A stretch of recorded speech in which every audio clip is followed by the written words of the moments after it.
Okay, so in this video, I'm going to be providing information and education to Mr. Jones about hypertension. Hypertension is simply a term that indicates that the pressure of the blood flow within your arteries is higher than optimal. This can result in damage to your blood vessels and many organs over time, resulting in other health complications such as strokes and heart attacks. There are different types of hypertension. They're divided into two major forms, primary and secondary. 95% of adult cases have no identifiable causes.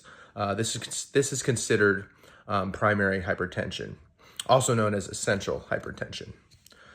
These cases develop gradually, usually over many years of time.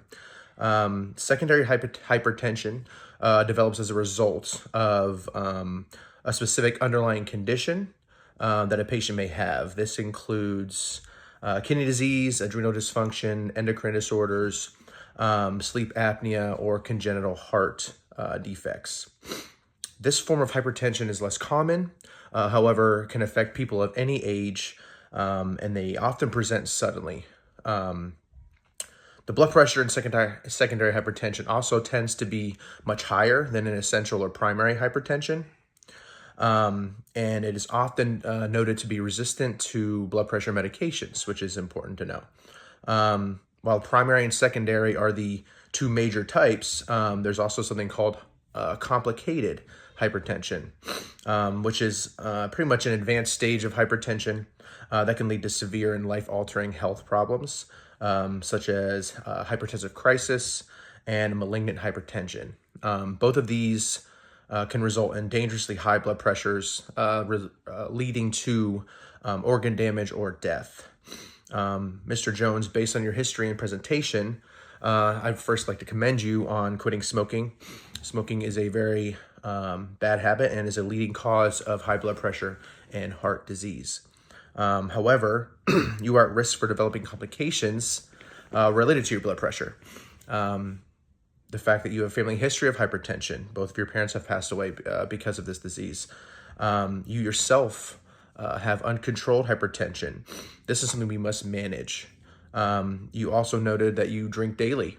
This also has a negative correlation on your blood pressure and something that you must address. You mentioned that you do not watch your sodium, your fat, or your carbohydrate intake. This is a very common problem in America, but this is something that we need to work on. A low fat and a low sodium diet can be very beneficial with helping you lower your blood pressure. There's a special diet called the DASH diet recommended for people with hypertension that I would like you to try. I will be sending you home with information about this diet.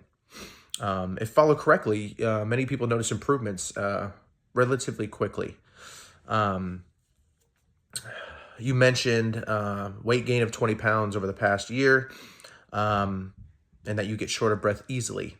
As a police officer, I'm sure this is very frustrating for you. I must encourage you to exercise regularly and to lose weight. Losing weight will not only have you performing, looking, and feeling better, but it will also help you with your high blood pressure and reduce your risk of heart disease and strokes, both of which you are at risk for due to your uncontrolled primary hypertension. Since you've had it for a few years, I would consider this a primary hypertension diagnosis.